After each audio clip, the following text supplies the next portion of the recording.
Hello student, welcome to my YouTube channel. आज के इस वीडियो में मैं आपके लिए लेके आया हूँ आपका इकोनॉमिक्स क्लास 12th, जो कि कॉमर्स और आर्ट्स वालों के लिए सेम है। उसकी क्वेश्चन बैंक का ट्रांसलेशन इंग्लिश में, जो कि आपकी बहुत बड़ी प्रॉब्लम थी, क्योंकि इसके वर्ड्स जो है वो इतने इजी नहीं है ट्रांसलेट करना, और सिमिलर वर्ड को ढूंढना थोड़ा सा मुश्किल होता है। तो let we start. Unit first से स्टार्ट करते हैं। फर्स्ट यूनिट का नाम है introduction micro and macro economics central problem. ये दोनों चीज़ इसमें, तीनों चीज़ इसमें एमसीक्यूज़ है। ठीक है, फर्स्ट एमसीक्यू जो है उसमें से एक आना है, और इसमें चूज़ करना है आपको meaning of micro economics. Micro economics का मतलब क्या है? Study of specific economic units, study of whole economy, study of total national income, या फिर नन ऑफ दीज। सेकंड है micro and macro both economics are. ये दोनों क्या है? दोनों एक दूसरे के कॉम्प्लीमेंट्री है, अपोनेंट्स है, डिफरेंट है एक दूसरे से, या इनमें से कोई नहीं ऑप्शन आएगा। थर्ड है in which of the following economy importance is given to social welfare. कौन सी टाइप की इकोनॉमी में इम्पोर्टेंस जो है वो सोशल वेलफेयर को दिया जाता है? कैपिटलिस्टिक इकोनॉमी में दिया जाता है, सोशलिस्टिक इकोनॉमी में, मिक्स्ड इकोनॉमी में, या फिर बैकवर्ड और अनडेवलप्ड इकोनॉमी में। फोर्थ है identify the central economic problem which is related to the quantity of produced good. Produced goods की क्वांटिटी से रिलेटेड कौन सी इकोनॉमिक प्रॉब्लम है? व्हाट टू प्रोड्यूस है, हाउ टू प्रोड्यूस, या फॉर होम टू प्रोड्यूस, या none of the above. Fifth है micro economics studies. Micro economics में हम किसकी स्टडी करते हैं? नेशनल प्रोडक्शन की, स्पेसिफिक फर्म की, प्राइस लेवल की, या सभी की करते हैं। 4 मार्क्स का क्वेश्चन आता है इसमें से एक, उसमें है write the 4 central economic problem of an economy. Economy की जो 4 सेंट्रल प्रॉब्लम है उनको डिस्कस करना है। Explain the central plant economy. Central plant economy को डिस्कस करना है। उसके बाद explain the market economy. Market economy को एक्सप्लेन करना है। उसके बाद है दोनों में डिफरेंस लिखना है। सेंट्रल प्लांट इकोनॉमी और मार्केट इकोनॉमी में डिफरेंस लिखना है। फिफ्थ क्वेश्चन है डिफरेंस लिखना है positive economics and normative economics में। उसके बाद 6 क्वेश्चन है डिफरेंस लिखना है आपको micro economics and macro economics में, जो कि बहुत इंपॉर्टेंट क्वेश्चन है। उसके बाद right the importance of macro economics, ये भी बहुत इंपॉर्टेंट क्वेश्चन है। उसके बाद सेकंड वाला जो यूनिट है कंज्यूमर्स इक्विलिब्रियम एंड डिमांड, ये दोनों चीज़ में पढ़ते हैं।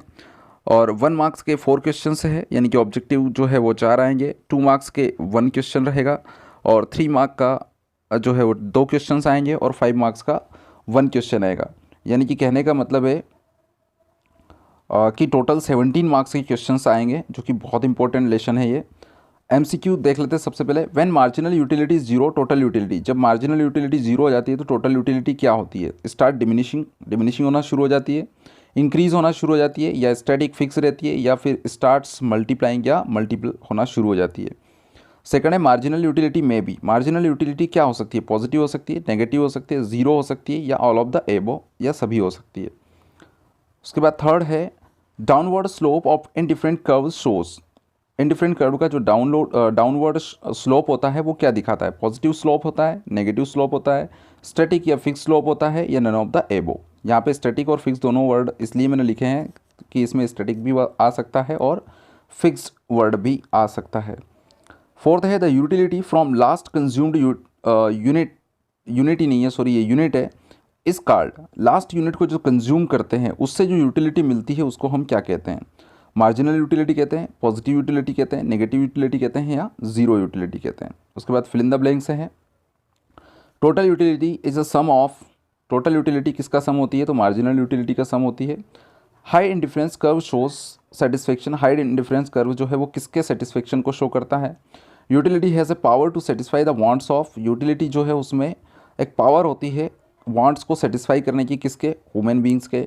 लो demand is a law of demand is a statement. यहाँ पे ऑफ लगा लेना। Law of demand is a statement, ये किस तरह का स्टेटमेंट होता है वो बताना है। फिफ्थ है when the change in the demand of a commodity is less than the change in its price then it is elasticity. यहाँ पे आई हो गया है, ठीक है, ई कर दूंगा मैं इसको करेक्ट, आप भी कर लीजिएगा। तो जब डिमांड में जो चेंज है वो कमोडिटी में कम होता है, यानी कि कमोडिटी की डिमांड में कम चेंज होता है बजाय उसके प्राइस में चेंज, यानी कि प्राइस में ज़्यादा चेंज होता है लेकिन डिमांड में कम चेंज होता है, तो इस तरह की इलास्टिसिटी को हम क्या कहते हैं? उसके बाद ट्रू फॉल्स है यूटिलिटी इज़ पर्सनल। यूटिलिटी व्यक्तिगत होती है। मार्जिनल यूटिलिटी कैन ऑल्सो भी नेगेटिव। मार्जिनल यूटिलिटी जो है नेगेटिव भी हो सकती है। थर्ड है Giffen goods are inferior goods. Giffen goods जो है वो निम्न क्वालिटी के गुड्स होते हैं। फोर्थ है when the demand table expressed by diagram then it is called demand curve. जब टेबल जो होती है डिमांड की उसको आप डायग्रामेटिक फॉर्म में बना देते हैं तो उसको डिमांड कर्व बन जाता है। उसके बाद है फिफ्थ वाला demand curve slopes downward left to right. Demand curve हमेशा लेफ्ट से राइट डाउनवर्ड जाता है। ये सही है गलत ये करना है आपको। उसके बाद वन वर्ड या वन सेंटेंस में आंसर है when marginal utility is zero what will be the total utility. जब मार्जिनल यूटिलिटी जीरो हो जाती है तो टोटल यूटिलिटी क्या होती है, तो मैक्सिमम होती है, सीधी सी बात है। What is the another name of budget line. Budget line का दूसरा नाम क्या है, तो जिसने डिटेल में पढ़ा है उसको ये मिल जाएगा। Which type of utility does the demand of comfort और लग्जरियस गुड्स एग्जिबिट्स। मीन्स जो लग्जरियस गुड्स होते हैं या कंफर्ट वाले जो गुड्स होते हैं उनकी डिमांड जो है उसकी इलास्टिसिटी क्या होती है या उसकी डिमांड किस तरह से होती है, ये आपको लिखना है। फोर्थ वाला what kind of relation is there between demand and supply. Demand और सप्लाई के बीच में किस तरह का रिलेशन होता है। What kind of income should be there according to demand curve. Demand curve के अकॉर्डिंग जो इनकम है उसका क्या टाइप होता है, किस प्रकार की होती है। उसके बाद मेज द कॉलम में substitutes, Giffen goods, complementary goods, goods of lower quality, Giffen goods, goods of needs और जो गुड्स ऑफ नेसेसिटी, ये भी वर्ड यहाँ पर ऐड कर सकते हैं आप। इनइलास्टिक यहाँ पर भी हाँ सॉरी ये सही है। Inelastic demand, bat and ball, exception of law of demand, tea and coffee, total utility, price line, budget line, sum of marginal utility. Student spelling में कहीं कहीं पे गड़बड़ हो सकती है क्योंकि मोबाइल से टाइप किया है और स्पीड में टाइप किया है तो थोड़ा बहुत कहीं कहीं पे स्पेलिंग में मिस्टेक है। ठीक है, मैं करेक्ट कर दूंगा, मुझे ध्यान है कि कहाँ कहाँ पर है। 2 मार्क्स के क्वेश्चंस इसमें से आते हैं। What is utility. Second question है write the meaning of marginal utility. What is called total utility किसे कहते हैं। फोर्थ क्वेश्चन है बजट लाइन किसे कहते हैं। उसके बाद फिफ्थ है बजट सेट किसे कहते हैं। सिक्स क्वेश्चन है इंडिफरेंस कर्व किसे कहते हैं।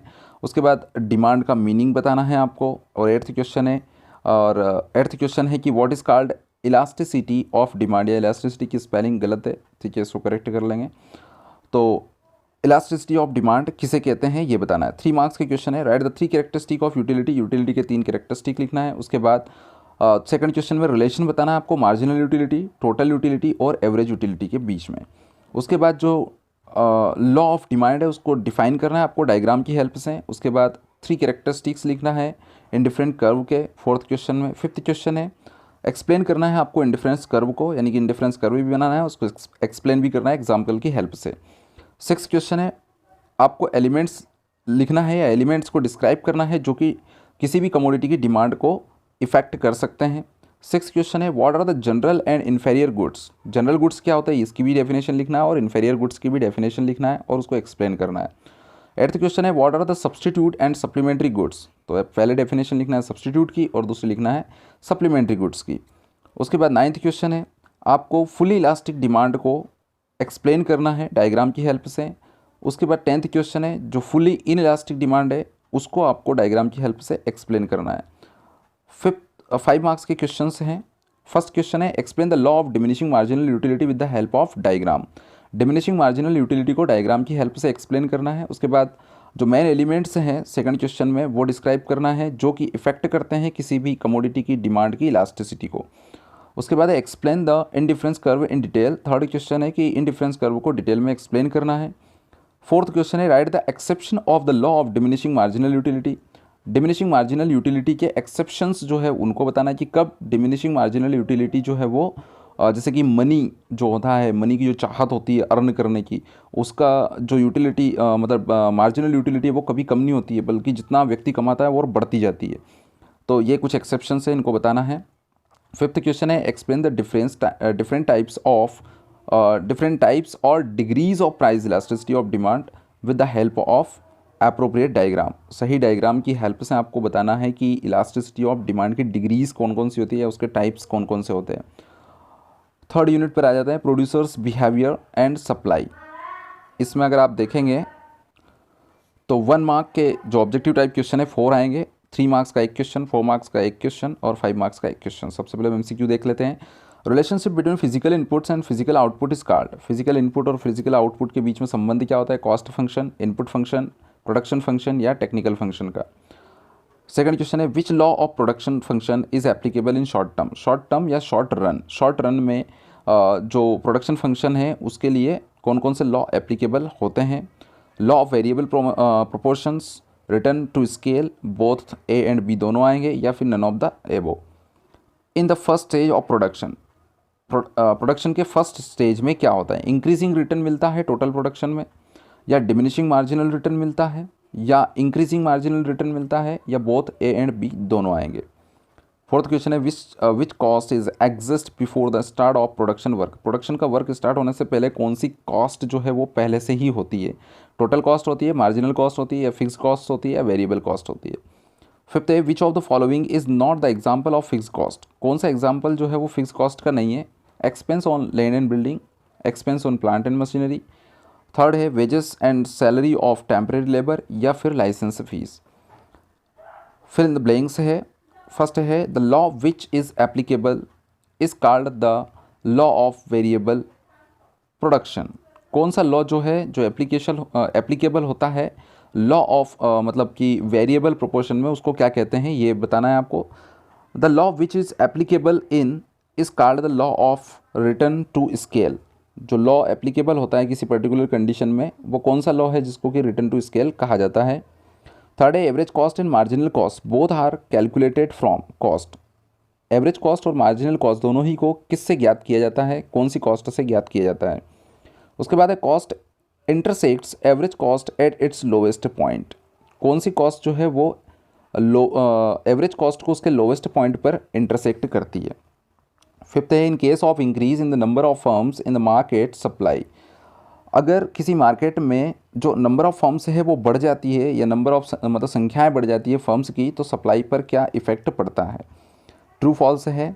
ऑन ज़ीरो प्रोडक्शन, जब प्रोडक्शन ज़ीरो हो जाता है, वेरिएबल एंड फिक्स कॉस्ट जो होती है बोथ इनपुट्स आर रिड्यूस्ड। दोनों ही इनपुट्स जो है वो रिड्यूस होते हैं, दोनों ही कॉस्ट जो है वो कम होती है। Variable inputs are unchanged in short term. जो वेरिएबल इनपुट्स होते हैं वो शॉर्ट टर्म में चेंज नहीं किए जा सकते हैं। When production stopped fix cost becomes zero. जब प्रोडक्शन को बंद कर दिया जाता है तो जो फिक्स कॉस्ट है वो जीरो हो जाती है। फोर्थ है return to scale is related long term production function, यानी कि लॉन्ग टर्म या लॉन्ग रन प्रोडक्शन फंक्शन से रिलेटेड है return to scale.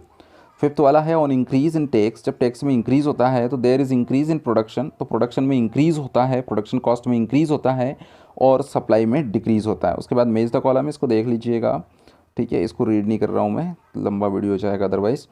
Third 3 marks के क्वेश्चन है, उनको मैं एक्सप्लेन करता हूँ। What do mean by production function. Production function का अर्थ बताइए। इसके बाद आपको टर्म को एक्सप्लेन करना है, या तो शॉर्ट टर्म या शॉर्ट रन, दोनों ही नाम से आ सकती है। शॉर्ट रन तब भी वही, शॉर्ट टर्म तब भी वही। उसके बाद मीनिंग को एक्सप्लेन करना है आपको, लॉन्ग टर्म का या लॉन्ग रन, दोनों ही एक ही मतलब है। Which is called return to scale. Return to scale का क्या अर्थ होता है ये बताना है। Write the meaning of total production and marginal production, दोनों ही की डेफिनेशन लिखना है यहाँ पर। What is meant by total cost. Total cost का अर्थ क्या है ये बताना है। तो यहाँ 3 मार्क्स का, तो डेफिनेशन के बाद जो है आप एग्जाम्पल्स दे सकते हैं। 4 मार्क्स के क्वेश्चन से explain the relationship among total production, a stage production and marginal production. तो यहाँ पे स्टेज नहीं है एक्चुअली, इसको मैं करेक्ट कर दूंगा, ये एवरेज प्रोडक्शन होगा, ठीक है। इनके बीच में आपको रिलेशनशिप बताना है, total production, average production and marginal production. तो ये स्टेज को आप एवरेज प्रोडक्शन कर देंगे। थोड़ा सा मैंने आपसे कहा मोबाइल से टाइप कर रहा हूँ तो थोड़ा सा स्पेलिंग हो जाता है इधर उधर। Right the assumption of production function. Production function के अजम्पशंस आपको लिखना है। Explain the short term cost and long term cost. यहाँ पर शॉर्ट टर्म को भी एक्सप्लेन करना है एग्जाम्पल की हेल्प से, और लॉन्ग टर्म को भी लॉन्ग टर्म कॉस्ट या लॉन्ग रन कॉस्ट, ठीक है। यहाँ पे टर्म को रन भी आप यूज़ कर सकते हैं, या वो वर्ड भी आ सकता है यहाँ पर। Right the difference between fix cost and variable cost, दोनों में डिफरेंस करना है, बहुत इंपॉर्टेंट क्वेश्चन है। Write the law of supply. Law of supply का जो मतलब लॉ है सप्लाई का, उसको आपको एक्सप्लेन करना है with the help of example. यहाँ पे इसलिए बोल रहा हूँ एग्जाम्पल क्योंकि एग्जाम्पल जो है वो बहुत इंपॉर्टेंट होते हैं इकोनॉमिक्स में। 5th मार्क्स के जो क्वेश्चंस है वो भी इसमें से आते हैं, और क्वेश्चन है explain the law of diminishing marginal production और law of variable production with the help of diagram. Diagram की हेल्प से आपको डिमिनिशिंग मार्जिनल प्रोडक्शन या फिर लॉ ऑफ वेरिएबल प्रोपोर्शन, ये दोनों एक ही चीज़ है, इसको एक्सप्लेन करना है। Explain return to scale with the help of diagram. Diagram की हेल्प से रिटर्न टू स्केल को एक्सप्लेन करना है। Why cost curves are in the shape of U. Cost curve जो है वो यू शेप में क्यों होते हैं एक्सप्लेन करना है, तो एग्जाम्पल से ही होगा।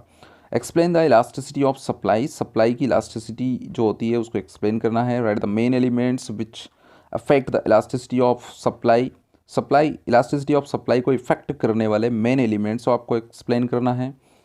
Explain the concept of production function, production function के कॉन्सेप्ट को आपको एक्सप्लेन करना है। यूनिट नंबर 4, इसमें types of market and price determination आता है। 1 मार्क का एक ही आएगा, MCQ यानी कि एक ही आएगा, उसके बाद 5 मार्क्स का एक क्वेश्चन आएगा, मतलब सिर्फ 6 मार्क्स का है ये।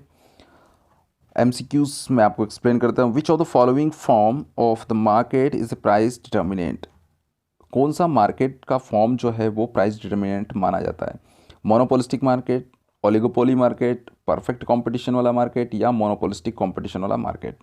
उसके बाद है sales cost is perfect competition, in perfect competition sales की जो कॉस्ट होती है परफेक्ट कंपटीशन में वो क्या होती है? वेरी हाई होती है, वेरी लो, नॉमिनल या zero. Fill in the blanks है number of buyers and sellers are present in the competition of perfect competition in the market of perfect in the condition in the condition of perfect competition, perfect competition की condition में जो number of buyers और sellers है वो कितने होते हैं? तो large number of होते हैं। in perfect competition a firm is price, ठीक है, तो जो प्राइस होती है किसी फर्म के लिए वो क्या होती है? तो फर्म जो होती है वो एक प्राइस टेकर होती है।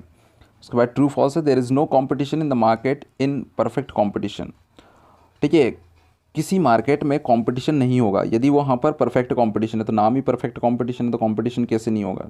ठीक है, गलत है। In perfect competition producers can ask for different prices from different buyers, अलग अलग बायर से अलग अलग प्राइजेस जो है वो डिमांड कर सकते हैं परफेक्ट कंपटीशन में जो प्रोड्यूसर्स होते हैं वो, तो यहाँ पर ऐसा पॉसिबल नहीं होता है। मैच द कॉलम है, छोटा सा है, ठीक है, 4 ऑप्शन है सिर्फ। A gold AR means average return is equal to marginal return. Milk international market होता है, क्लॉथ नेशनल मार्केट होता है, तो कौन सा क्या है वो सही आपको करना है। फर्म्स इक्विलिब्रियम पहला छूट गया, लोकल मार्केट। उसके बाद 5 मार्क्स का क्वेश्चन है explain the perfect competition in detail, perfect competition को डिटेल में एक्सप्लेन करना है। What is perfect competition market, perfect competition market क्या होते हैं, इसके मेन कैरेक्टरिस्टिक्स लिखना है। थर्ड क्वेश्चन है डिफरेंस लिखना है मार्केट प्राइस और नॉर्मल प्राइस में। उसके बाद है आपको प्राइस डिटर्मिनेशन जो होती है परफेक्ट कंपटीशन में वो किस तरह से होती है, डायग्राम की हेल्प से आपको बताना है। उसके बाद एक्सप्लेन करना है प्रॉफिट मैक्सिमाइजेशन को, ठीक है, प्रॉफिट मैक्सिमाइजेशन को आपको डिटेल में एक्सप्लेन करना है। तो आज के इस वीडियो में इतना ही मैंने ट्रांसलेट किया है, यानी कि 4 यूनिट्स तक मैंने ट्रांसलेट कर दिया है। रिमेनिंग यूनिट्स जो है वो अगले वीडियो में मैं कोशिश करूँगा कि एक ही वीडियो में सारा एक्सप्लेन कर दूँ, और उसके बाद जैसे कंप्लीट होगा आपको जो व्हाट्सएप नंबर है वो मैं दे दूँगा, उस पर आप मैसेज करिएगा अपने नाम और कौन सा सब्जेक्ट आपको चाहिए। तो मैंने तीनों ही सब्जेक्ट के बना दिए हैं लगभग, यानी कि अकाउंट्स और बिजनेस स्टडी के ऑलरेडी ट्रांसलेशन कर चुका हूँ, और इकोनॉमिक्स का भी हो जाएगा एक आध दिन में। तो तीनों ही के PDF फॉर्म आपको मिल जाएंगे, ठीक है। ट्राई करूँगा इनके आंसर्स भी मैं आपको अवेलेबल करवा दूँ, but I am so sorry कि उसके लिए मुझे शायद टाइम मिले, ठीक है, बट इतना तो आपको हेल्प हो ही जाएगी। स्टूडेंट्स, आज के इस वीडियो में इतना ही। Thank you very much.